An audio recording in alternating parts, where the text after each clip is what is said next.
స్వచ్ఛమైన నాణ్యమైన గౌదర్పార్ పూజా ఉత్పత్తులు www.gaudarpar.com ద్వారా ఆన్లైన్ లో ఆర్డర్ చేయండి. మీ ఇంటిని దేవాలయంగా మార్చుకోండి.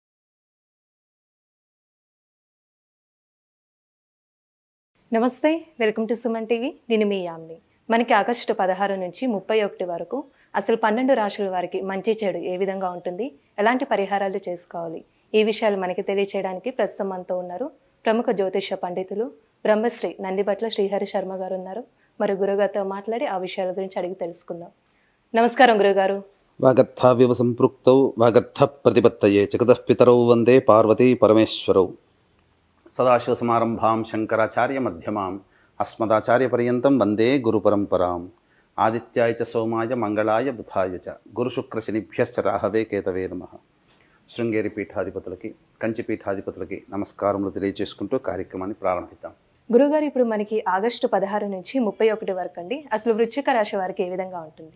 ఆగస్టు 16 నుంచి 31 తారీఖు వరకు వృశ్చిక రాశి వారికి ఏ విధంగా ఉంటుందో తెలుసుకునే ముందు గ్రహ సంచారం తెలుసుకుందాం. చతుర్థమందు శని వక్రీకరించి, పంచమందు రాహు, సప్తమందు గురు కుజులు, 26వ తారీఖు నుంచి కుజుడు అష్టమ స్థానంలో, అలాగే రవి బుధ శుక్రులు దశమ స్థానంలో, కేతువు లాభస్థానంలో. విశేషించి రవి యొక్క సంచార ప్రభావం, కేతు యొక్క సంచార ప్రభావము, గురువు యొక్క సంచార ప్రభావం అనుకూలంగా ఉన్నటువంటి కారణం చేత మంచి శుభయోగాన్ని పొందుతారు. ప్రయత్నిస్తే దైవానుగ్రహం ఉంది కాబట్టి, గ్రహ అనుగ్రహం లేకపోయినప్పటికీ దైవానుగ్రహం కనుక ఉన్నట్లయితే తప్పకుండా మీరు ఈ యొక్క 16 రోజుల్లో అనుకున్నటువంటి కార్యాలన్నీ కూడాను చక్కబెట్టుకుంటారని చెప్పవచ్చు. ఈ యొక్క వృశ్చిక రాశి వారికి దైవానుగ్రహం సంపూర్ణంగా ఉన్నప్పటికీ గ్రహానుగ్రహం సంపూర్ణంగా లేకపోవడం కారణం చేత కొంత విశేషించి స్వయం కృషితో ప్రయత్నం చేసినట్లయితే తప్పకుండా మంచి శుభ ఫలితాలు పొందుతారని చెప్పవచ్చు.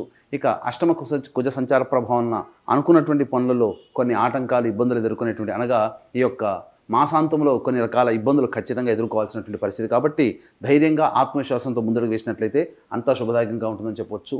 ఇక దశమ రవి సంచార ప్రభావం వలన వృత్తి ఉద్యోగ వ్యాపారాల్లో అనుకూలతలు ఉన్నప్పటికీ, నిరుద్యోగస్తులకి మంచి ఉద్యోగ ప్రయత్నాలు చేసినప్పటికీ, వాటికి మంచి ఫలితాలు కలిగినప్పటికీ కూడాను గ్రహ ప్రభావం కొంత అనుకూలంగా లేని కారణం చేత కొంత చికాకులు, సమస్యలు అనేటువంటివి ఎదుర్కోవడం జరుగుతుంది. ఇక గమనించుకున్నట్లయితే ప్రధానంగా శని వక్రీకరించి ఉండడము, అలాగే కుజుడు అష్టమ సంచార ప్రభావం, ఈ కారణం చేత ఎన్ని ప్రయత్నములు చేసినప్పటికీ ఆ ప్రయత్నంలో సంతృప్తి పొందలేకపోతారు. తద్వారా కొంత మానసికమైనటువంటి విచారాన్ని పొందేటువంటి అవకాశం ఉంది. కాబట్టి జాగ్రత్తలు పాటించండి. ఇక ముఖ్యంగా గమనించుకున్నట్లయితే వివాహార్థులకి చక్కటి వివాహ ప్రయత్నాలు కలిసి వస్తాయి. అనుకున్నటువంటి విధంగా ఎంగేజ్మెంట్ వరకు వెళ్ళేటువంటి అవకాశాలు ఈ యొక్క వృశ్చిక రాశిలో జన్మించినటువంటి వారికి ఉంటుంది. అర్ధాష్టమ శని ప్రభావము, అలాగే ఆ శని వక్రీకరించినటువంటి కారణం చేత మునుపటి కంటే కొంత ఇబ్బందికర పరిస్థితులు ఎదుర్కొనే అవకాశం ఉంది. కాబట్టి జాగ్రత్తలు పాటించండి. ఇక అన్నిటికంటే ముఖ్యంగా ఉద్యోగ ప్రయత్నాల్లో మార్పులు చేర్పులు సూచిస్తున్నప్పటికీ మీ యొక్క స్వయంకృత ఆలోచనలకే మిమ్మల్ని మీరు నమ్ముకొని కనుక ముందుకు వెళ్ళినట్లయితే తప్పకుండా అన్నింటా విజయాన్ని పొందుతారని చెప్పొచ్చు. అయితే తర్వాత చెప్పొచ్చు ఏంటంటే దైవానుగ్రహం ఉన్నటువంటి జాతకం ఈ యొక్క వృశ్చిక రాశి వారికి. కానీ గ్రహానుగ్రహం సంపూర్ణంగా లేని కారణం చేత కొంత ఇబ్బందికర పరిస్థితులు. కాబట్టి ఆ ఇబ్బందికర పరిస్థితి నుంచి ఏ విధంగా బయటపడాలనేటువంటి విషయాన్ని కూడా మనం తెలుసుకుందాం. ముఖ్యంగా ఎటువంటి వ్యక్తులకైనప్పటికీ కూడాను సమాజంలో సమస్యలు అనేటువంటివి 75% సమస్యలు ధనంతోనే వస్తాయి, అలాగే 75% సమస్యలు ధనంతోనే తీరుతాయి. కాబట్టి ఈ యొక్క వృశ్చిక రాశి వారికి 16వ తారీఖు నుంచి 31వ తారీఖు వరకు ఏ విధంగా ఉంటుంది, ధనరాబడి ఎప్పుడు ఏ విధంగా ఉంటుంది, ఖర్చులు ఏ విధంగా ఉంటాయి, అలాగే ఏ సమయాల్లో మానసికమైన ఆందోళన అధికంగా ఉంటుంది, స్ట్రెస్ ఎప్పుడు ఏ విధంగా ఉంటుంది అనేటువంటి విషయాల గురించి క్లుప్తంగా తెలియజేసుకుందాం. 16, 17వ తారీఖులో కనుక చూసుకున్నట్లయితే కుటుంబ సభ్యుల యొక్క మాట తీరు సక్రమంగా లేకపోవడం వల్ల కొన్ని ఇబ్బందికర పరిస్థితులు. కావున మీ యొక్క వాక్కును అదుపులో ఉంచుకునే ప్రయత్నం చేయండి. ఖర్చులు అధికంగా ఉంటాయని చెప్పవచ్చు. మనస్సు విచారం ఎక్కువగా ఉంటుంది. ఏ పని చేయాలన్నా కూడాను మనస్సు సహకరించలేకపోవడం వలన ఆ యొక్క మనస్సు ప్రశాంతంగా లేకపోవడం వల్ల కొంతవరకు ఇబ్బందికర పరిస్థితులు ఎదుర్కొనే అవకాశం ఉందని చెప్పొచ్చు. ఇక 18, 19 తారీఖుల్లో సోదర సోదరీమణులు, పరిచయస్తుల యొక్క సహాయ సహకారాలతో అన్ని రకాల కార్యక్రమాలు కూడాను చక్కబెట్టుకుంటారని చెప్పవచ్చు. ముఖ్యంగా ధనరాబడి కూడా అధికంగా ఉంటుంది. రాని బాకీలు వసూలయ్యేటువంటి అవకాశాలు ఈ యొక్క 18, 19 తారీఖుల్లో ఉంటుంది. మీరు చేసినటువంటి అనుకున్నటువంటి పనికి ప్రతిఫలం దక్కుతుంది. తద్వారా కొంతవరకు మానసికమైనటువంటి శాంతిని, ఆనందాన్ని పొందుతారని చెప్పొచ్చు. ఇక 20, 21 తారీఖులో కనుక గమనించుకున్నట్లయితే గృహ సంబంధమైనటువంటి గృహోపకరణాలకు సంబంధించినటువంటి ఖర్చులు పెరుగుతాయి. అలాగే తల్లిగారి ఆరోగ్యం పట్ల శ్రద్ధ వహించాల్సినటువంటి పరిస్థితి. వాహనం నడిపేటప్పుడు జాగ్రత్తలు పాటించండి. స్థిర చరాస్తులకు సంబంధించినటువంటి విషయాలు మీకు కొలిక్కి వచ్చేటువంటి అవకాశాలు ఎక్కువగా ఉంటాయని చెప్పవచ్చు. ముఖ్యంగా ఏ పని చేసినప్పటికీ కూడా సంతృప్తి అనేటువంటిది 20, 21 తారీఖులో పొందలేకపోవడం వలన ఏ పని యందు కూడాను మనస్సు లగ్నం చేయలేనటువంటి పరిస్థితి ఉంటుంది. ఇక 22, 23 తారీఖులో కనుక గమనించుకున్నట్లయితే మీ ఆరోగ్యం పట్ల శ్రద్ధ వహించాల్సినటువంటి పరిస్థితి. ముఖ్యంగా ఎన్ని ప్రయత్నాలు చేసినప్పటికీ ఆ ప్రయత్నాలు అన్నీ కూడాను ఆలోచనలకే పరిమితాయి తప్ప ఆ ప్రయత్నాలు కార్యరూప దాల్చకపోవడం, తద్వారా మానసికమైనటువంటి అశాంతి ఎక్కువగా ఉంటుంది. కాబట్టి బద్ధకాన్ని వదిలించుకొని స్వయం కృషితో మీరు ప్రయత్నపూర్వకంగా మీ యొక్క ఆలోచనలకి పదును పెట్టి మీరు నిర్ణయాన్ని అమలు చేసుకున్నట్లయితే కొంతవరకు మీరు ఇబ్బందుల నుంచి బయటపడవచ్చు అని చెప్పవచ్చు. అన్నింటా ముఖ్యంగా ఆరోగ్యం పట్ల శ్రద్ధ వహించాల్సిన పరిస్థితి 22, 23 తారీఖులో గోచరమవుతుంది. ఇక 24, 25 తారీఖుల్లో, 26, 27 తారీఖుల్లో మీ జీవితంలో మంచి శుభ పరిణామాలు చోటు చేసుకుంటాయి. అలాగే ధనపరమైనటువంటి సమస్యలు, కష్టాలు అనేటువంటివి తీరుతాయి. ముఖ్యంగా రాని బాకీలు వసూలు అవుతాయి. అలాగే ధనరాబడి, వ్యాపారంలో ఉన్నటువంటి వారికి ధనరాబడి అధికంగా ఉంటుందని చెప్పవచ్చు. ఎఫ్ఎంసీజీ రంగంలో, వ్యాపార రంగంలో ఉన్నటువంటి వారికి, విద్యాలయాల్లో రంగంలో ఉన్నటువంటి వారికి అధిక లాభదాయకంగా ఉంటుందని చెప్పవచ్చు. ఇక 26, 27 తారీఖులో కనుక గమనించుకున్నట్లయితే మీ జీవిత భాగస్వామి లేదా వ్యాపార భాగస్వామి యొక్క నిర్ణయం వలన మీకు మంచి ఫలితాలు కలుగుతాయి. తద్వారా వారి ద్వారా మీకు లాభం చేకూరుతుంది.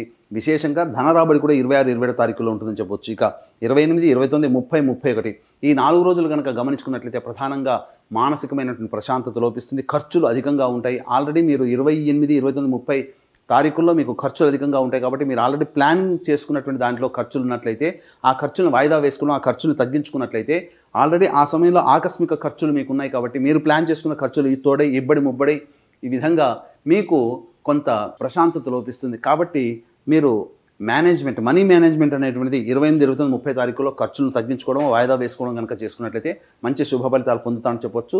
ఒక మానసికమైనటువంటి ప్రశాంతత లోపించడం, జిగ్జాగ్ వ్యవస్థ అనేటువంటిది ఉంటుంది. తద్వారా ఇబ్బందికర పరిస్థితులు, ఏ పని యందు కూడాను శ్రద్ధ లేకపోవడం, తద్వారా మీరు ప్రశాంతతని కోల్పోతామని చెప్పొచ్చు. ఇక 31 తారీఖులో కనుక గమనించుకున్నట్లయితే సంతానంతో విభేదాలు కానీ, సంతాన మూలకంగా సమస్యలు కానీ, సంతాన మూలకంగా ఖర్చులు కానీ పెరిగేటువంటి అవకాశం లేదు. కాబట్టి జాగ్రత్తలు పాటించండి. ఏది ఏమైనప్పటికీ కూడాను గ్రహానుగ్రహం మీకు అనుకూలంగా ఉన్నప్పటికీ, దైవానుగ్రహం అనుకూలంగా ఉన్నప్పటికీ, ఈ యొక్క ప్రధానంగా రవి యొక్క అనుగ్రహము, కేతు యొక్క అనుగ్రహము మీకు సంపూర్ణంగా ఉన్న మిగతా గ్రహాల యొక్క అనుగ్రహం లేకపోవడం వల్ల కొన్ని ఇబ్బందికర పరిస్థితులు అనేవి తలెత్తుతాయి. అష్టమ కుజ సంచార ప్రభావం 26వ తారీఖు ఉన్నటువంటి కారణం చేత 26వ తారీఖు నుంచి 31వ తారీఖు వరకు అనుకున్నటువంటి పనులలో కాస్త వెసులుబాటు లేకపోవడము, ఆటంకాలు ఎదురవ్వడము, అనుకున్నటువంటి పనులు జరగకపోవడం, తద్వారా మానసికమైనటువంటి ప్రశాంతత లోపించడం, ఏ నిర్ణయం తీసుకోలేకపోవడం అనేటువంటిది ఉంటాయి. కాబట్టి జాగ్రత్తలు పాటించండి. ఎంతటి వ్యక్తికైనప్పటికీ కూడాను దైవానుగ్రహం తప్పనిసరి. కాబట్టి దైవానుగ్రహం లేనిదే ఏ పని యందు కూడా విజయాన్ని పొందలేడు. కాబట్టి దీన్ని దృష్టిలో పెట్టుకుని ఈ నెల 31వ తారీఖు రోజున శని త్రయోదశి సందర్భంగా, ముఖ్యంగా పుష్యమి నక్షత్రంతో కూడుకున్నటువంటి శని త్రయోదశి, ఇది చాలా అమోఘమైనటువంటి కాలము. మళ్ళీ ఈ సంవత్సరంలో పుష్యమి నక్షత్రంతో కూడుకున్నటువంటి శని త్రయోదశి లేదు. కాబట్టి దీన్ని దృష్టిలో పెట్టుకొని వృషభ, మిథున, కర్కాటక, సింహ, తుల, వృశ్చిక, మకర, కుంభమీన రాశిలో, వృశ్చిక రాశి వారికి అర్ధాష్టమ శని దోషం ప్రధానంగా ఉంది. కాబట్టి శనీశ్వర హోమము, అఘోర పాశుపత మంత్ర హోమంతో పాటు విద్య, వివాహ, ఉద్యోగ, దాంపత్య, అనారోగ్య సమస్యల నివారణకి 18 రకాల హోమాదులు, మరియు మనిషి సమస్యలు ఎదుర్కొంటున్నటువంటి కర్మదోషాలే, ఆ కర్మదోషానికి మన చేత అనుభవింపజేయడానికి కారకమైన గ్రహం శనిగ్రహం. కాబట్టి అట్టి శని త్రయోదశి రోజున కర్మదోష నివారణ హోమాలు, గత జన్మ కర్మదోష నివారణ హోమాది కార్యక్రమాలు జరిపించడం జరుగుతాయి. కాబట్టి అవకాశం కేవలం 1500 రూపాయల రుసుముతో మీ గోతనామాలతో చేయించడం జరుగుతుంది పర్ హెడ్. అలాగే సంవత్సరం ప్రతి నెల మీ కుటుంబ సభ్యుల గోతనామాలతో ఒక్కొక్క పుణ్యక్షేత్రంలో జరిగేటువంటి కార్యక్రమంలో మీ కుటుంబ సభ్యుల గోతనామాలు కూడా నమోదు చేసుకోవచ్చు. అవకాశం ఉన్న వాళ్ళు కార్యక్రమం తదనంతరం కాంటాక్ట్ చేసి పూర్తి వివరాలు తెలుసుకోవచ్చు. గురుగారు, ఇప్పుడు వృశ్చిక రాశి వారికి అంటే ఎలాంటి పరిహారం చేసుకుంటే మంచిది? వృశ్చిక రాశి వారికి ప్రధానంగా రావి చెట్టు చుట్టూ శివాయ నమః అంటూ, లేదా విష్ణవే నమః, నారాయణాయ నమః అంటూ 27 ప్రదక్షిణలు చేసి తూర్పు వైపున కూర్చొని విష్ణు అష్టోత్తర పారాయణం చేయడం, అలాగే శనైశ్వరుడికి తైలాభిషేకం జరిపించడం, అలాగే ఈశ్వరునికి అర్చన జరిపించుకోవడం, అనగా నీలి రంగు పుష్పాలతో అర్చన జరిపించుకోవడం చేసినట్లయితే చాలా మటుకు సమస్యలు తొలగుతాయని చెప్పొచ్చు. ముఖ్యంగా ప్రతిరోజు కూడాను కాళీ కవచము అనేటువంటిది రోజుకి 3 సార్లు పారాయణం చేయండి. చాలా మటుకు సమస్యలు అనేటువంటి తగ్గుతాయి. గురుగారు, ఇప్పుడు ఆగస్టు 16 నుంచి 31 వరకు అండి, అసలు వృశ్చిక రాశి వారికి ఏ విధంగా ఉంటుంది, ఎలాంటి పరిహారం చేసుకోవాలి, ఈ విషయాలు మాకు తెలియజేసినందుకు ధన్యవాదాలండి. సర్వం శ్రీ ఉమామహేశ్వర పరబ్రహ్మార్పణమస్తు. సుమన్ టీవీలో మీ పర్సనల్ అండ్ బిజినెస్ ప్రమోషన్స్ కోసం కింది నెంబర్కి కాంటాక్ట్ చేయండి.